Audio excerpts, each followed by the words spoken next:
All right, here we go. Good evening and welcome to this special edition of Showtime TV. I'm your host, Omar Rashada. January is National Stalking Month, so I got some distinguished guests this evening to talk about stalking as well as domestic violence. I have from the Weaver Project, I have Miss Pamela Grimes, I have Miss Elizabeth Perkins, Miss Harvey, and from the Delaware Coalition Against Domestic Violence, I have Miss Sue Ryan. Ladies, good evening and thank you for being a guest on tonight's program. Thank you, Omar. Omar. Thank you. All right, so what I want to do is just have everyone just introduce themselves, just say whether or not you're a victim or whether you're a professional in the field, and then we'll go from there. So I'm going to start off with, well, I had her on the show almost every year to talk about domestic violence, so let's go with Miss Ryan. You're up first. Well, thank you so much, Omar. My name is Sue Ryan. I'm the Executive Director of the Delaware Coalition Against Domestic Violence. And prior to being at the coalition, I worked at the Stalking Resource Center when it was located within the National Center for Victims of Crime. And I worked with colleagues to do training across the country for victim advocates and prosecutors and law enforcement to help recognize stalking and to know how to respond in a trauma-informed way. And I'm so grateful, Omar, that you hosted the show during January Stalking Awareness Month. You are truly a friend of the community. You do these wonderful, wonderful awareness shows. So thank you so much. Oh, you're welcome. Thank you as well. Okay, Miss Harvey, you up. Okay, so I am a victim of stalking and abuse, and I'm here to talk about that today. So. Okay, great. Okay, Elizabeth. I am a survivor of stalking and abuse, and I'm also the founder for Crimes Against Women and Children, and I'm also an advocate for women. Okay, and Miss Pamela Grimes, last but not least. Thank you so much, Omar, and thank you so much for the honor of being on your show and to share my story. So I'm as well a victim. However, I am a survivor. I am also a state of Delaware employee, which we also have a memorandum of understanding with WILMU. So we also train on trauma awareness. So I'm a trauma-informed trainer as well. Okay, great. And as well, I am a victim. However, again, I'm a survivor of stalking. Okay, before we get into your three stories, Ms. Ryan, if you could just define, you said recognize stalking, and this is the first show that I've ever done on stalking, because every year, of course, you already know that I do a show every year on domestic violence, but stalking, this is a new show for me. So just for myself, as well as those who are watching, can you define what is stalking? Yes, I'm very happy to do so. I will say, Omar, stalking can be very confusing and hard to recognize. Right. And so basically the definition of stalking is that it's a course of conduct or a pattern of behavior that's directed at a specific person that would cause a reasonable person to feel fear. And I want to break that definition down a little bit. A pattern of behavior means more than once. And in Delaware, that means more than 3 times, like some type of behavior more than 3 times. But what we'll hear about tonight is that it is often way more than 3 types of activities, lots and lots of activities. And it's targeting somebody, it's specifically going after somebody. And that reasonable person standard means, would a reasonable person who's experiencing this experience fear or concern for their own safety or just anxiety? And so the mind of the stalker, why the stalker is doing this is completely irrelevant. What matters is, how does the victim of stalking, how are they experiencing this behavior? And so that's why it can be a difficult crime to actually recognize. And I can give a quick example. If somebody broke into my apartment and I came home, I would find, the door broken, the window broken, the place would be a mess. And so when the police come, they see this evidence of the crime. But stalking can involve so many different types of behaviors that might be emailing and texting, that might have threats, that might not have threats, that sometimes it's difficult for people to recognize what's going on. But what matters is the impact of the behavior on the victim. If they are experiencing fear and anxiety and the behavior's been going on, for a while, that's stalking. One of the things when I was thinking about the show, I want to stay with you, Miss Ryan, for a moment. I had a difficult time grasping what is the difference between stalking and harassing. For example, the examples you just used, if someone calls someone on numerous occasions or write numerous letters to someone or just make, sexual comments towards someone on a regular basis, that person can be charged with harassment, but not stalking. But it seems like it's kind of go hand in hand. They do go hand in hand, and often, and I've talked with law enforcement about this, often they will first identify it as harassment, especially if it's a one-time event or a two-time event. But if it keeps going on and on and on, it's targeting this person with a variety of activities, creating fear and anxiety, that's stalking. It moves beyond harassment, which could be a one or two time activity, onto something that just doesn't appear to be stopping. Okay. So does it have to be like repeatedly, like every week? Like for example, so if someone was to like write letters or to make phone calls and they do it maybe sporadically, they may do it like once a month or once every other week, but would that be considered harassment or would that be considered stalking? It would be considered stalking. It might start out like law enforcement might think this is harassment, but the fact that it's continuing and it's unwanted behavior. And so, with stalking, one of the challenges with it is recognizing it, as I said, because today I'm going to make phone calls, send texts, send emails. And stalkers do that too. They take what we do in everyday life and they kind of twist it. And the communication that they might have direct threats. And so it's very, very clearly something that's creating fear and anxiety, or it might not.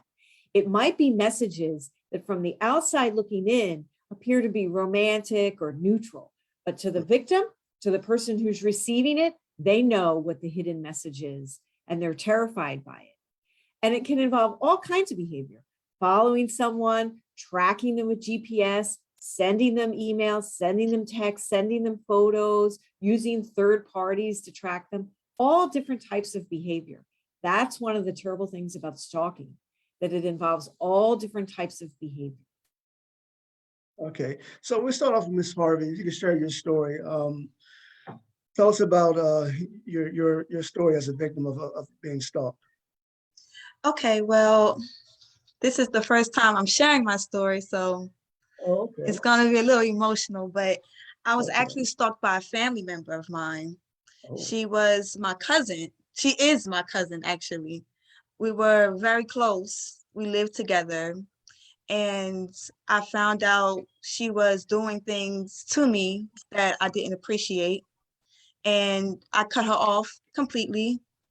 And, I moved out of the house that we were living in. I didn't want any contact with her, but she was not accepting that. So like Miss Ryan said, she would email me. She would, and it wasn't like, cousin, I miss you. It wasn't, I love you. It wasn't, I apologize. It was, threats. It was abusive messages. She would actually, we were cousins, so she knew my email. She would write me to my email. She would write me off of mutual family members through their accounts. She would call me. She would, any way she can contact me to stalk me, she would do that. And eventually it was too much for me. I had to get a PFA against her. I took her to court and they ordered her not to contact me, which she continued to contact me. So we had to go to court again because it was just so it was so much anxiety on my heart, on my mind. It was just too much. So after a while, I just kept evidence of everything she was doing to me. And I took it to court and they granted me a year's PFA order for her to not contact me anymore. And I haven't heard from her since. But through the whole time, it was a really hurtful thing because it was somebody I trusted. It was somebody I loved. It was somebody I invested in, somebody I helped. And she didn't feel the same things about me that I felt about her. But So let me ask eventually, you, I'm sorry, go yeah. ahead.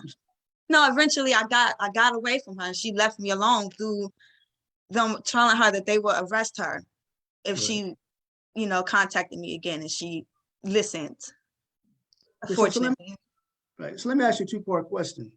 You may have Yes. mentioned this, and I may have missed it, but the stalking, did it result from an argument? Were you two always arguing? What caused the stalking? The very first incident, she would come to my home because at first we lived together, and Mhm. we lived together for a while, and she would move in and out. But at one point when she wasn't there, she wanted to have a party, and I'm not really into that, but Right. she wanted to, and I told her no. I'll have to work in the morning. I said I don't want to do that. And she got upset and she fought me in my home. And she broke a window at my house, and I have children. So that was the first thing, and I forgave her for that. And she would just continue to do things like that, and I kept forgiving her. And then it was at a point where I found out that she was sleeping with somebody I had a child with. And it was, that's fine, but I just knew that she wasn't for me. You know what I'm saying? So I had Right, right. to distance myself. I moved out of the house and I moved on, but she still, wasn't accepting that I didn't want that relationship. We're family, but I didn't want a personal friendship with her any longer. And she just went off the handle. So you just mentioned the word family. Um, did the family members know about this? And if so, what was their reaction? Did it cause division in the family? Did they support you? Did they support her? Or did they try to get you guys together? How did it work out? Well, with our family, they already knew how she was. Okay. I looked past it. I didn't judge her. I actually wanted to help her. So when it all happened, she's actually my cousin on my father's side. So my Okay. mother's side, of course, supported me. My father's side didn't really get in the middle of it. Okay. They supported me, but they didn't cut her off because they already knew, they already was used to her behavior. They didn't, distance themselves from her completely. You know what I'm saying? But they didn't leave my side either. Okay, got you. Yeah. Okay, and we'll come back in the middle of the program. Elizabeth, you want to share your story? Well, the person that was stalking me was somebody that I ended up getting married to. And in my head, I was always thinking, um, is this assault? Could a husband do this to you? And it got to the point after I divorced him, I was doing a lot of modeling and stuff. And it got to the point when I divorced him, he said he wanted to talk to me. And he took me to a park and he said he just wanted to talk. And I was like, okay. And he said, you think you slick to divorce me. If I can't have you, nobody will. And he put a gun in my face. And he pointed the gun in my face and he said, I could kill you right now. And to prove his point, he put the gun in my face, but he put it to my ear and he fired a shot. I will never forget the sound of that shot in my ear. And I was very afraid. And when I divorced him, he stalked me for 5 years. And I felt like, and then he was doing drugs. That's why I divorced him. And then I had to pay him. I was paying him $500 a month to stay away from me, but he just kept coming. I would walk in my house and he shut all the lights off. I couldn't turn the light on. And I would walk in my house and he would be there. I would see this shadowy figure and I would just run out of the house. It made me very afraid because I'm still scared of the dark. I remember when I moved, he followed me to my storage. And while I was getting my stuff off of the truck, he literally darted into the storage unit and was hiding in there. And I seen a movement when I went to put my things in there and I was so scared. I could feel my heart beating out of my chest. And I just ran as quickly as I could to the office and let them know that somebody was in there. And they rode with me to on the cart that they have in the storage unit to my storage unit, and he was gone. And then the most detrimental point of it was when he found out where I lived at, and he waited outside when I was sending my kids off to school.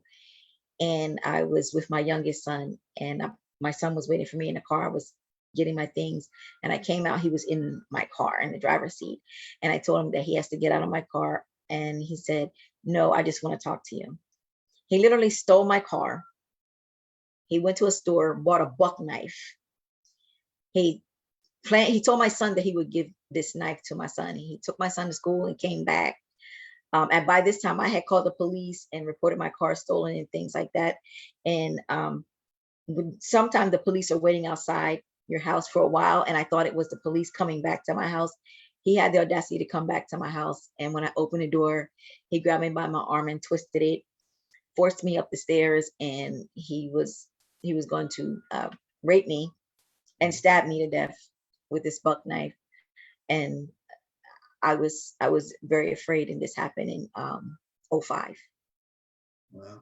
So, Ms. Harvey, she had a PFA against her stalker. Did you have a PFA against your husband during that time?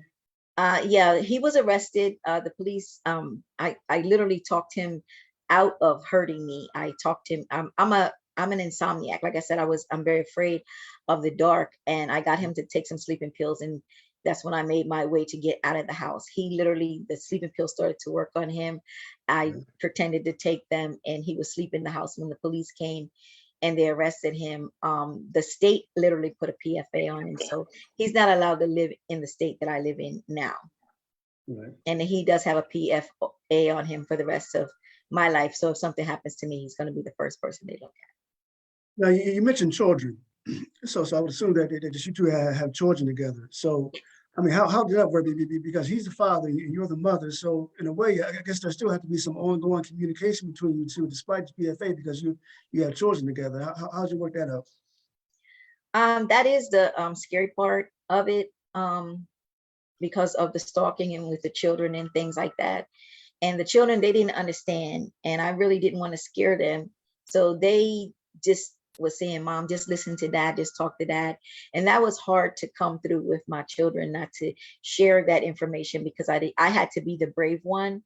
And we have our children, we have grandchildren, and I can tell you this: I don't want to be around him by myself, though he has another wife and things like that.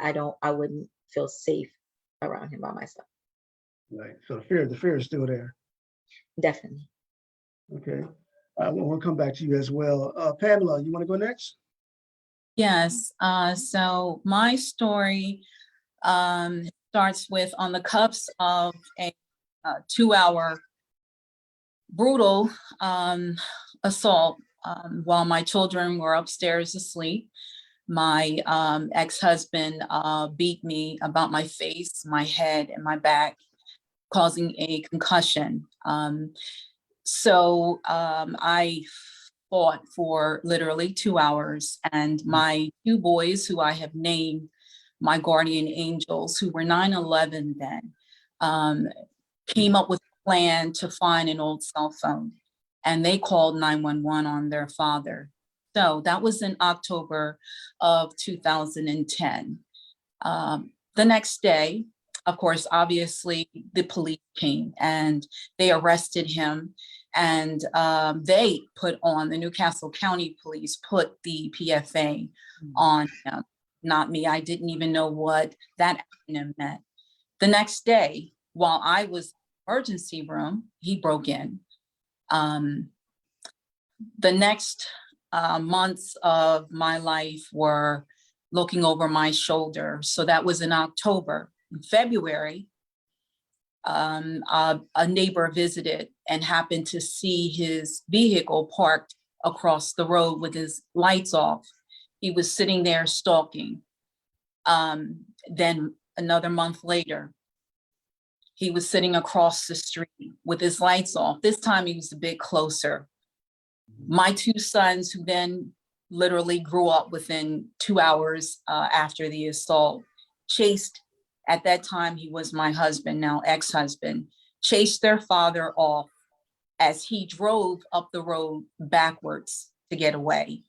Again, the PFA was still in effect. Months and months of looking out the window in the middle of the night, because I share in the young lady's story before me. Once you have been assaulted and then held against your will, it's very traumatizing. So I no longer could sleep. So I had this ritual where I'd always get up in the middle of the night and look out the window. And there he was, parked across the road. This happens so numerous, I've lost count. The worst case scenario for me was when he put it in writing. I had already been beaten by him. I'd already been stalked by him, numerous court hearings, custody, child support, out the whole 9 yards. He then had an idea that I was involved with someone, and he wanted to control who I was involved with. He sends me an email, and I could tell that he was on one of his rants because he drank heavily. He told me that if he saw me with this person, that he would blow my head off in front of them and then blow their head off. I lived in fear from 2010 up until literally this moment. I lock the doors twice. I look out the window. It's a ritual. I probably will always be plagued with that fear. But Omar, I decided to turn that fear into bravery. And that is why I decided to go back to school. I am a psychology major at Wilmington University. I'm a trauma awareness trainer. I decided to take that fear and empower myself, because there are Pamelas out there and others like me who suffered in silence. So that night, I finally, after a PFA in effect, I called the police yet again, showed them the email. They came to my home. I showed them the email and they were baffled. They just could not understand that a person would put something in writing to someone that had an effective PFA on them. But what I realized, Omar, was that it was the control piece. If I wasn't with him, then I wouldn't be with anyone. Right. So let me ask you the same question that I asked Elizabeth. You mentioned the PFA on several occasions, and you have kids together. So how difficult was that to keep the PFA, but at the same time, you had two sons together. So, I would assume that he had some like visitation rights, or he wanted to spend time with his children, and he had to go through you. So how did that work out with the PFA? It was excruciating and scary. So initially, we decided during a court hearing that we would appoint a third-party person, someone that we felt comfortable, that would be neutral. That didn't last very long, but we started out doing that, and that was his father. Until he inserted his personal opinions, that's how we handled things. Any messages, anything, if it was pictures, because we went through this for quite a number of years. So, the school pictures, any awards, things of that nature, I would give to his father and he would pass them along to him. But once the PFA expired, I had to deal with him. So we had to go through, at that time, forgive me, but there's a visitation center in Belvedere. I believe it's Belvedere State Service Center. And the very first time, once the PFA ran out, we had no choice. I had to take them. I wanted supervised, sort of like a setting, like Child Inc. has, where the visitation is done with a therapist present and the children can express themselves, and it's a feeling of being safe. Well, the commissioner said no. So I had to take him to the Belvedere State Service Center. The very first time, again, the control, the children had multiple questions. They wanted to know why. Why could you do this to us? Why are you stalking us? Why are you defaming mom's name? She's just trying to raise us, and she's just trying to do what's right and being a loving mom. And he went into a complete rant and is to this day forbidden to go to the state service center. So to answer your question, I then had to end up being very strong and dealing with my fear. And he would pull up in front of the home, and I would send the boys out, and they would spend the day, and they would be terrified the whole time. Wow. Yes, that's scary. So going back to Ms. Harvey, you have children. So were your children affected by you being a victim of stalking? Yes, they were. We had to move out of the home, and I went to a shelter for a little while. I went to an abusive shelter until I moved in with a family member. But I really tried to shelter them away from the drama that was going on in my life. And they're really young. My kids are 5 and under. So Okay. they wasn't really, emotionally affected by what I've been through, Okay. thankfully. Right. Okay, good, Yeah. got you. Ms. Ryan, in Elizabeth and Pamela's cases, they are victims of domestic violence. For those who are watching for educational purposes, can you define what is domestic violence and what are the types of domestic violence? Because there may be people who may be in a relationship, may be a victim of domestic violence, and they may not even know that they're victims. Yes, and I also just really want to acknowledge your guests tonight, Elizabeth, Pamela, and Ms. Harvey, for the courage and coming forth and telling their stories. I really appreciate that. I appreciate your strength and sharing your stories. And yes, and one of the things that stands out, I think tonight, Ms. Harvey is an example of how a family member can be a stalker. And Elizabeth and Pamela are examples of intimate partners being stalkers. And actually, most victims of stalking know the stalker as a current or former intimate partner.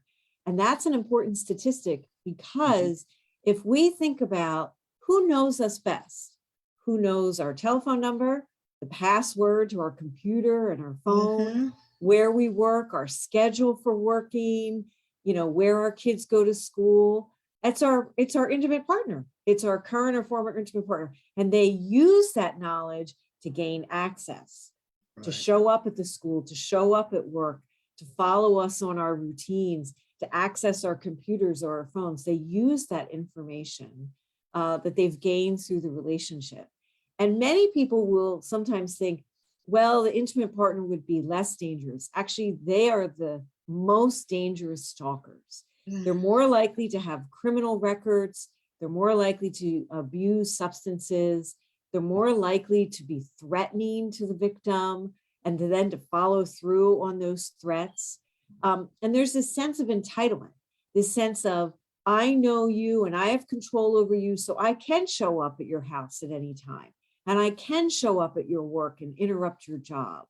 And so they're much more likely also to use weapons and also to involve third parties to help them do the stalking. But back to your original question, Omar. So domestic violence is a pattern of behavior that uses multiple tactics to gain control over another person. And Pamela and Elizabeth and Ms. Harvey have all talked about really the attributes of it. So it can involve physical violence, it can involve threats of violence, it can involve threats of sexual violence, it can involve psychological mind games, emotional abuse, financial control, threats to take the children, all that type of intimidation that can happen all the time. Or you never know when it's going to happen, so you're always on pins and needles, dealing with somebody who's trying to maintain control over you. And sometimes people talk about the cycle of abuse, the honeymoon stage. There is no honeymoon stage, ever. When it's not happening, you're waiting for it to happen. Okay.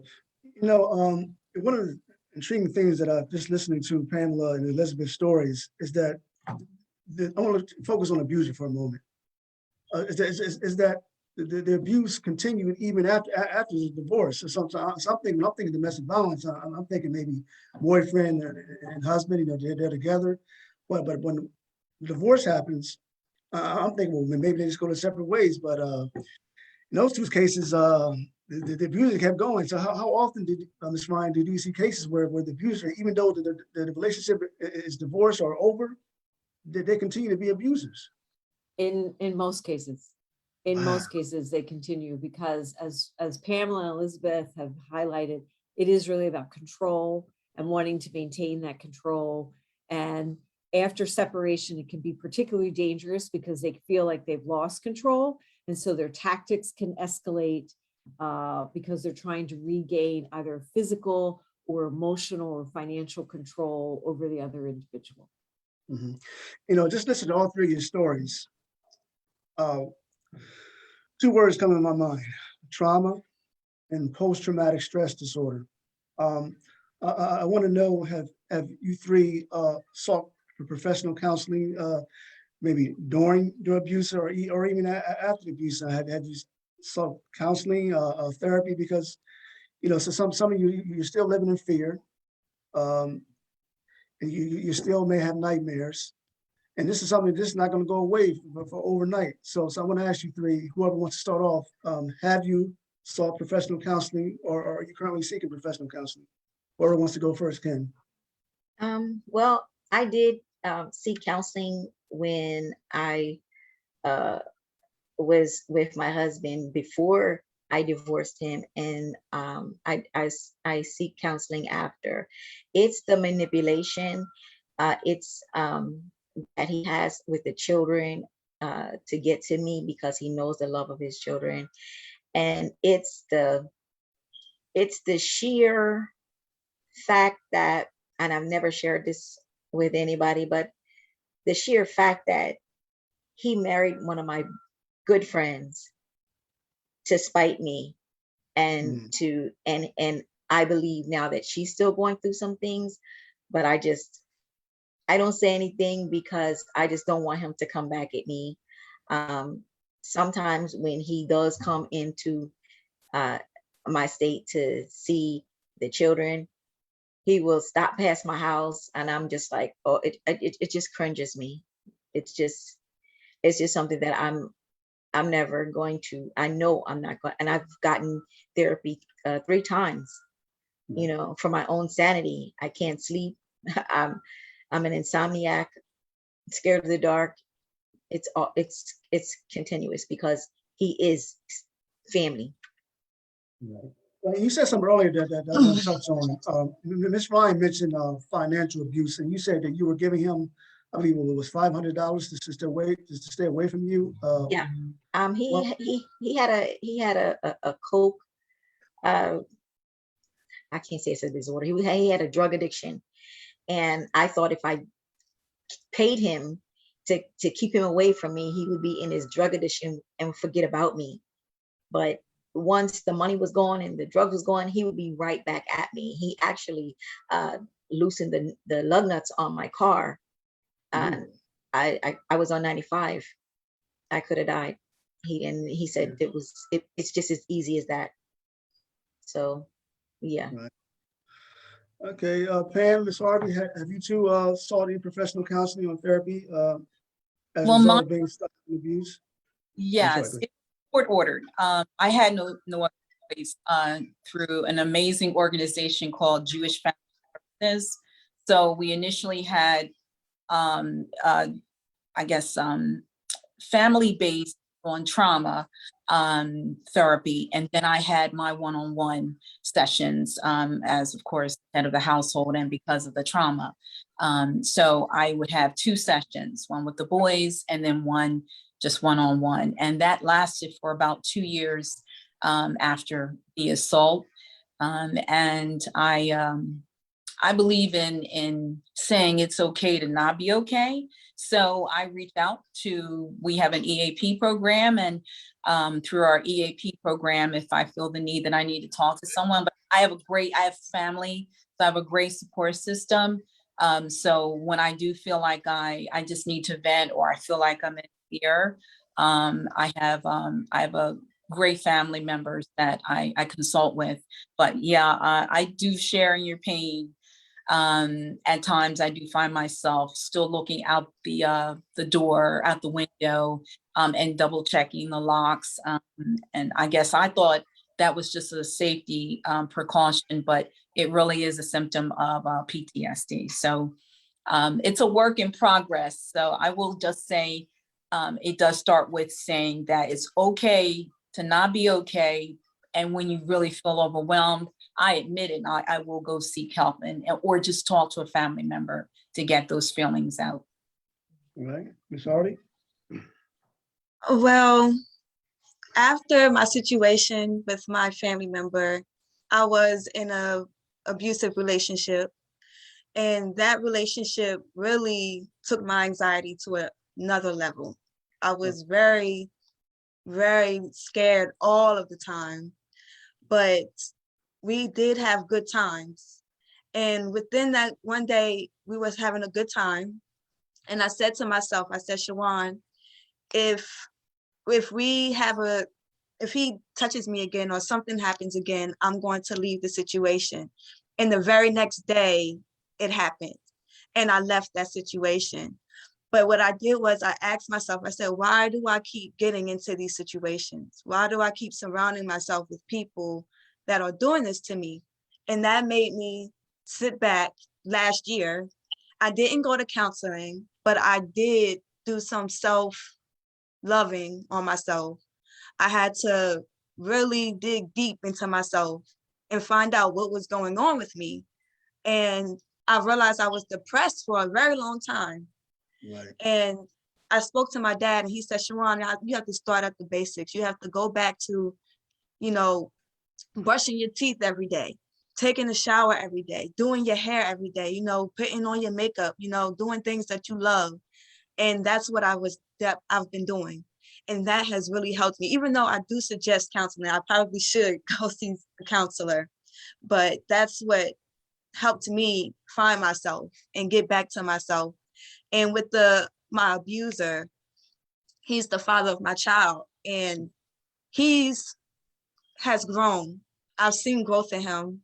He's actually in another relationship, which I'm very happy. So I'm not the target any longer. He's found another victim. Hopefully she's not a victim, but he's found another source, but I'm happy that we can co-parent without the courts, and everything has been going smoothly for me lately. And I'm not depressed anymore as of right now.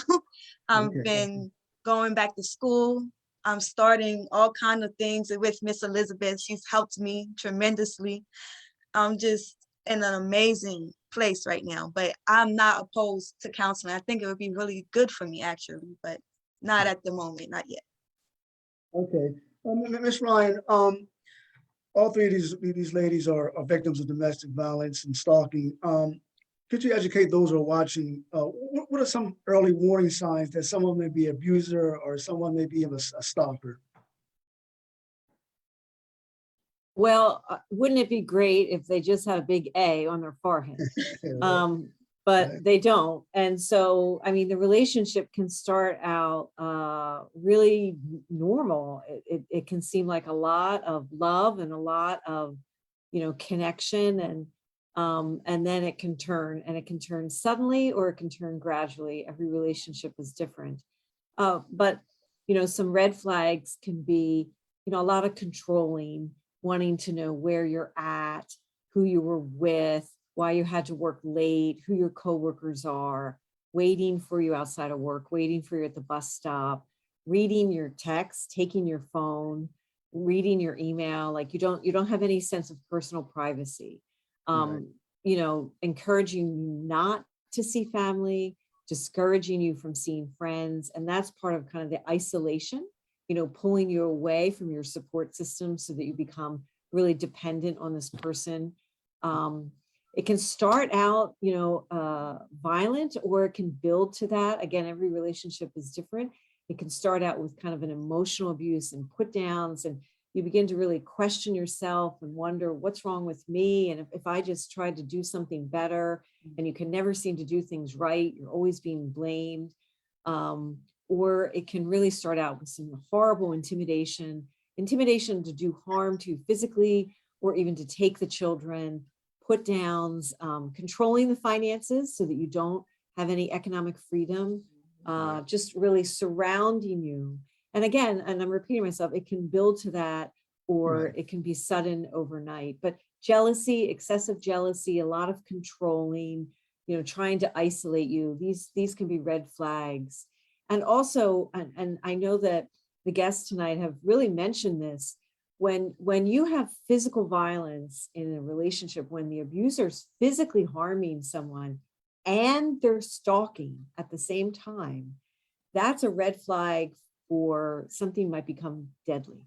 And so if anyone watching this show tonight knows of someone who's a victim of stalking or domestic violence or dating violence, they should know that this is unfortunately incredibly common, but there is help available and you're not alone. And to reach out, because the isolation that happens through dating violence, domestic violence, and stalking is horrible.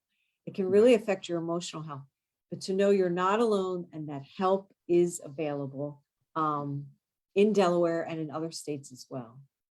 I know someone who was, she said she was sexually abused by a man, and the man was a friend of the grandmother. So she confided in the grandmother that she was being sexually abused. And her grandmother said, I know that man for so long. This is a paraphrase. I know him so long. Ain't no way that man did that to you. You're a liar. And to me, that can be just as painful as the assault itself, because here you have someone, a mother and a grandmother, a sister, an aunt or uncle who you can find and who you trust is supposed to be your support system, and then they don't believe you. How bad could that be? This is for anyone who wants to address the question. I've been there. I was molested by my mom's boyfriend, and when I told her what was going on, she put me in foster care. She didn't believe me at all. Wow. Yeah. No, that's pretty rough. Anyone else have any comments they want to say on that? If not, we My can move on my grandmother, before she passed, she told me she was molested when she was 14. And she said it was a family of a friend. And I asked her, Grandma, why didn't you tell anybody? And she said, back in the day, they don't believe you. So I don't, that kind of stuck to me for a long time, that they didn't believe women, that, they were getting raped and touched at such a young age. And that always stuck with me. I've never been sexually assaulted, but yeah, it's really sad. Right. And see, when people don't believe you, and when it keeps happening, then you're far more likely you may hold it in, because you're like, well, no one's not going to believe me. So that makes it even worse. I mean, that's really bad. I want to ask you three ladies, being victims of domestic violence. Sometimes there are those who blame the victim. Why don't you just leave the relationship? Why are you staying with that man? You must like it. Something must be wrong with you. Well, why are you staying in that relationship? So my two-part question is, how do you respond to those who say, why didn't you leave? And then the second part is, have you ever blamed yourself for being a victim of domestic violence or being a victim of stalking? So we can start off with Pamela. Wow. I have been asked by a specific family member on his side, because he did do some pretty cruel things. More so it was emotional, like belittling and controlling the money, constantly telling me that he's controlling the money. But I can just answer and say, when you're in this situation, you really do not realize what you're going through. It is all about totally not being aware. And through education, you become enlightened and empowered. And the more that you understand what you're going through, the more the reason why, then it's almost like the light bulb goes off and you go, wow, this is exactly what I've been going through. But for the person that made the comment, I got very angry, and I threw them out my house. But I could not answer the question at the moment, but I can answer now and say, my motive was I had 2 children, and that seems to be likely the answer for women who have children in an abusive relationship. I thought I couldn't make it on my own, and he kept that over my head. It was like the dangling carrot, and I believed him. But after that last incident, when I almost lost my life and I was sitting there drifting in and out of consciousness, that little voice said, Pam, I'm going to get you out of this situation, but don't you ever go back into it. Right. That's it. Elizabeth, Ms. Harvey, or Ms. Ryan, if you want to chime in this question. I stayed in the relationship. We had 4 children, which 3 had disabilities, and 3 were in wheelchairs. They were going at the time that Christiana Hospital had a special school for children with disabilities. And like I said, I was in foster care. I didn't have any family, and to leave, and he was manipulating my children. He had his family backing him, and I didn't want to lose my children. And after a while, I got tired of being sick and tired, and I just had to do what I had to do. And I was homeless for 3 years, and I fought my way back to where I am today. I've written a book on called Testament of a Child to Heighten Awareness of Child Abuse, to speak out for women and children that can't speak for themselves. And it makes me stronger, but I still have a fear of living by myself. I can't live by myself. I'm just too afraid, but I'm still, like I said, I'm a survivor, still surviving, and I'm still speaking out and an advocate for women and children, which is the Organization for Crimes Against Women and Children. That is awesome. It is awesome. I wanted to follow up on what Elizabeth said, and also Pamela. Both individuals have shared the children. The children is like one of the number one reasons people stay, and abusers threaten to take the kids. They say, I'll take the children, and I have all the money, and I have all the finances, and the court is going to give me the children. And the other thing the abuser has successfully done many times has just worn down your very soul and self-confidence. They have worn it down so that you're so afraid. Every decision that you're making involves all this risk assessment on a daily basis. And this abuser seems huge in your life. And the system that's supposed to protect you seems really small. And so it's like trying to figure out, how am I going to stay safe? How am I going to keep my children safe? Every day, 1,000 decisions have to happen around that. And so people stay because of the kids. They stay because they've been isolated. They stay because family and others don't believe them. Society doesn't want to believe that this is going on. Because sometimes these abusers have these like beautiful masks for the community, but then they're real monsters at home. And so you're isolated and you're thinking, I can't make it financially. I'll lose the children. And so people stay. And they stay because of financial reasons, children reasons, religious reasons, every situation, or really afraid if I go, then he's going to kill me. He's going to kill me if I actually go. So Right. there's many, many reasons why people stay. And I'm glad you asked the question, Omar, because it's really, really important to believe victims. When they tell you the story, we have to start with belief. We have to start with belief. That's the beginning of changing how we approach domestic violence. Really Right. believing and hearing them. Right. Yeah. I stayed for a bit different reason. I stayed because I wanted this to be my fairy tale ending. It was like, to the outside world, he was the perfect guy for me. He spoke different languages.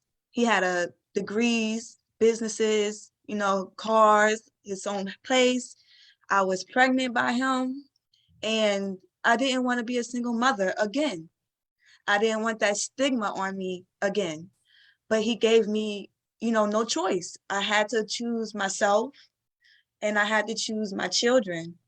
And I'm happy I made that decision instead of thinking about what other people thought of me, which was really hard for me. Once, like I said, I was going through depression. So it was like, I don't want to fail myself again. But I realized staying with him would be the ultimate, failure, was being with him. And I'm very proud of myself from getting away from that. Right. We heard the word support systems quite a bit, and all three of you, I believe, you became advocates of, you want to help other victims. Pam, I know you were involved with an organization called Weaver, so if you want to talk about that for a moment. Then we'll go to Elizabeth about crimes against women and children, and then Ms. Harvey, if you have an organization that you're currently working with, or if you're doing some advocacy, please share it with the audience. Okay, go ahead, Pam. Yes, so I have the honor of being a part of Weaver. I believe I've been with them for just a little over a year. So I'm still kind of a newbie compared to city members. I'm a part of a couple of other organizations as well, but the honor that I have to be a part of Weaver is to know that every second that we are speaking to either students or an organization, we are educating. And it just sometimes takes that one person in the crowd that we've touched that lets us know I've done my job. That's why I am here. And I just want my little small voice, hopefully though, touches someone just like me who's gone through a situation and saying, oh my gosh, I can't get through it. So the honor is all mine to be a part of Weaver and to work with wonderful folks like Sue and Megan and all the committee to enlighten and educate and advocate for helping others. Now, what does Weaver stand for those?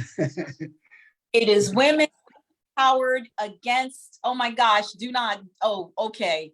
I'm having a moment. Women empowered, and Sue, can you help me, please? Women empowered against violence in every relationship. Thank you. That's awesome. I love it. Thank you That so is much. awesome. All right, Elizabeth, Crimes Against Women and Children. When did you form it, and what is it that you do? I'm the founder for Crimes Against Women and Children. I help women that are in transition, that are moving into a new place, with clothing, with furniture, anything that they need. I'm always taking donations. And that's what Crimes Against Women and Children do. I'm always a listening ear. I'm always a positive force and giving positive education when it comes to your mindset and who you are and putting yourself first. Also, I am the author of Testament of a Child, and I'm to heighten awareness of child abuse and to be a voice. Actually, I am a visual writer, and I put the reader in the eyes of the child, the eyes of the mother, and the eyes of the person, the pedophile that is assaulting.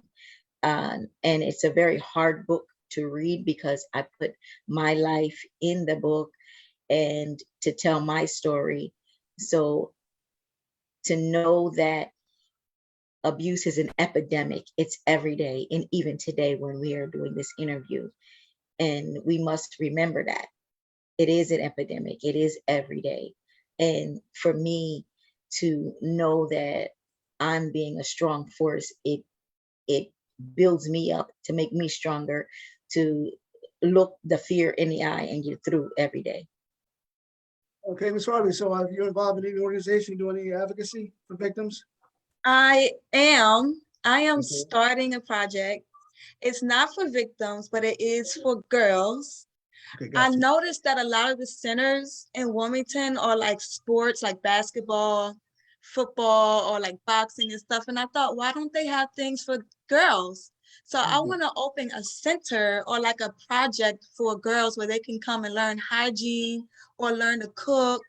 I want to teach them how to take care of their skin, self-esteem and things like that. So I've partnered with Miss Elizabeth. We have a project coming, We're really Oh, excited okay. about that. I named it the Barbie Academy. I thought that Okay. was so cute, young girls, becoming Barbies, or like, just very feminine, because I didn't have that growing up. I didn't have someone teaching me about my hygiene or teaching me that I was beautiful or that I was worthy, and I think that's what we're missing in our community. And I wanted that to come to life. So that's what I'm working on now. Okay, so I want to invite Oh, and you. I'm Go ahead, sorry, Omar, but I also wanted to say that crimes against women and children has been registered with the state of Delaware since '09. Okay, that's awesome. So I And got it's to going to bring be you. under that. All right, so I got to bring you two back on and talk about this project sometime in the future. So just let me know when Yes. you're ready. Okay, Okay. Ms. Ryan, Delaware Coalition Against Domestic Violence. What is it that you do for the community? So the Delaware Coalition Against Domestic Violence shares resources and information about domestic violence. We do that on our website, which is www.dcadv.org. And we do a lot of training for community members, for law enforcement, for victim advocates on what is domestic violence and how to respond in a trauma-informed way. And we also do advocacy for victims. We look at the legislation that's coming out of Dover to make sure that victims are protected, their rights are protected. And we also do work on primary prevention to look at what are the root causes of this violence and how do we get to that. For instance, we have a project called Coaching Boys into Men. And we do that with the Teen Warehouse and some other community partners to really look at the messages that we're giving to boys around masculinity. So it's healthy masculinity, not toxic. Coaches and other adults can have a big impact on children by the things they say. And so we try to work with coaches to encourage them to do language that doesn't put girls down, like Ms. Harvey said, that doesn't put girls down, but actually raises them up and treats them as equals. So that's just one project that we do. So it's prevention and training and advocacy and sharing information. So, and on the screen behind me are hotline numbers for victims of domestic violence and more resources on our website, dcadv.org. Okay, so we're pretty much all from Delaware. So we talked earlier about receiving counseling services for victims. For example, what are some of the places here locally that people can see counseling at? Well, up in Newcastle County, Child Inc. which is a multi-service agency, also has lots of services associated around domestic violence, including counseling. People's Place downstate is a multi-service agency, but has a lot of services associated with domestic violence, including counseling. And both of those agencies also provide batterers intervention because batterers need to also seek assistance.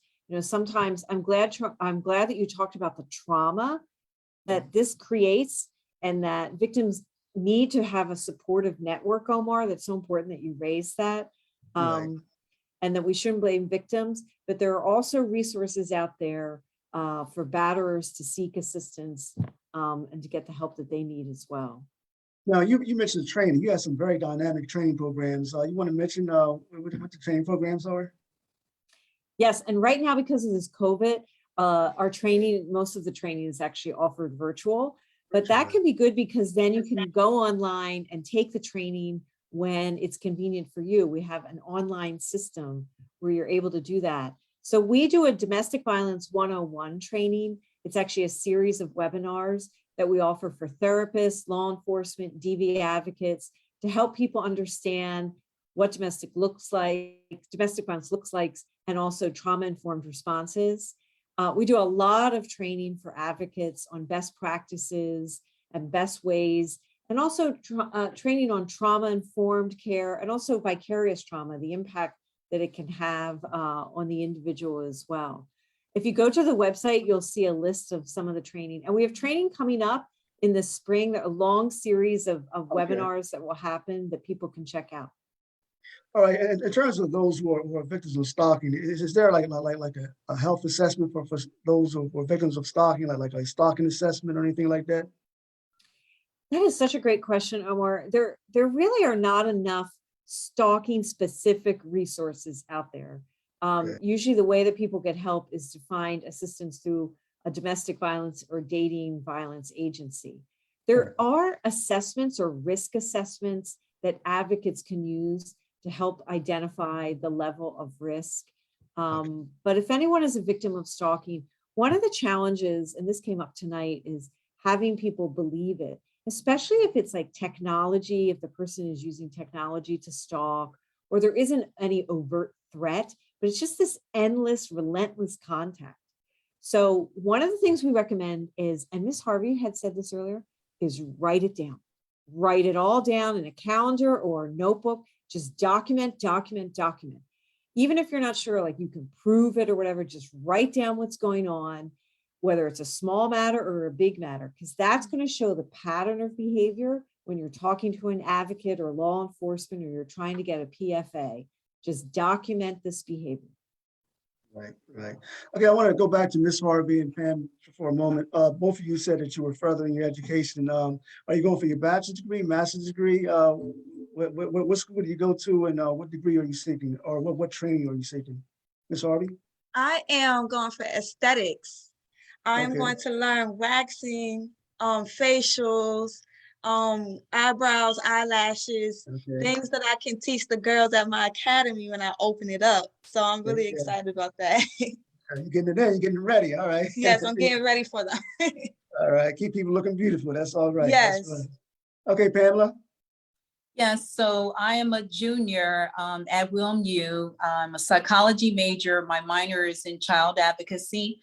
I'm in the process of obtaining my bachelor's, and then I plan to go right into the master's degree program. I'm also a trauma awareness trainer with the state of Delaware with the Division of State Service Centers. Okay, all right, that's awesome. Okay, so I want to stay with you, Pamela. I'm going to give each one of you about a minute for closing remarks. If people are watching, if you want to give your number, your email, how people can contact you, or if you just have any encouraging words for victims of stalking and domestic violence. Yes, so I want to speak to first those two guardian angels that I referred to earlier, who were my two sons. I believe they may or may not be watching, but if they are watching and can see this later, I thank you for your bravery. Because of you, I am here to tell my story. Because of you, I am here to now pass the baton to help someone else. I am here to draw awareness. I am grateful for getting out of my situation, but now it's my turn to give back, and it's my turn to connect and tell them that you can. I am an example of life after. If I can, you can too. I am reachable on my email, which is Pamela G, PAMELAG 794 @gmail.com, or they can reach me on my cell, which is 302-605-3271. And I'm most grateful and honored to be a part of the program. Thank you. Okay, thank you. All right, Elizabeth. Oh, I just wrote a book called Dating Goals.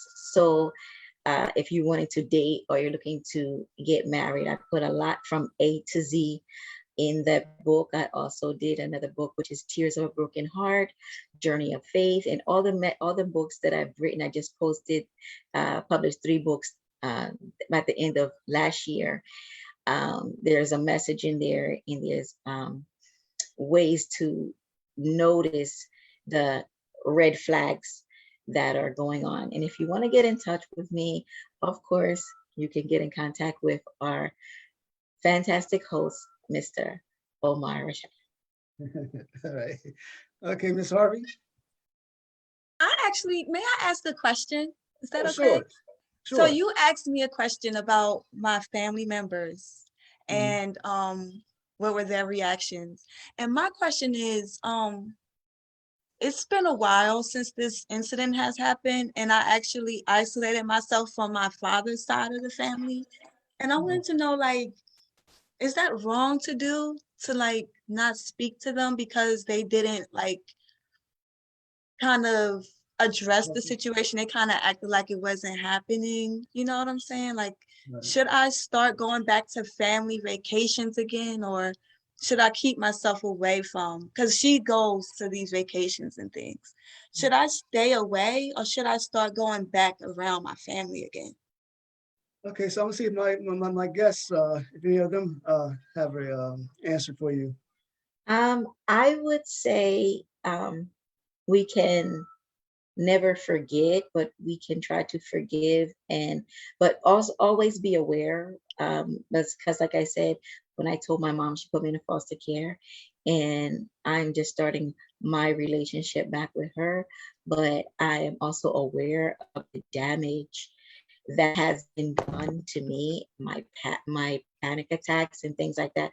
Just be aware and don't let yourself get too close.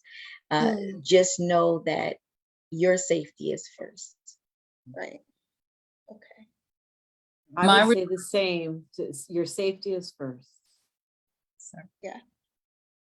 Thank you. And I'm into the same. I'm always about protecting myself emotionally, because I'm a lot to so many. I'm a student. I work full time. I'm mom, and I have to be emotionally, psychologically healthy. So I would suggest that if you don't feel that it's healthy for you emotionally, to do what you feel in your gut, because nobody should judge and no one can judge you for your actions. If you feel comfortable and maybe just starting off maybe virtually, or calling them over the phone just to test the water, but not to dive in, because that sends to me, it sends a message that it was okay for them to ignore the circumstance, and then there's no acknowledgement there, and there has to be some accountability and validity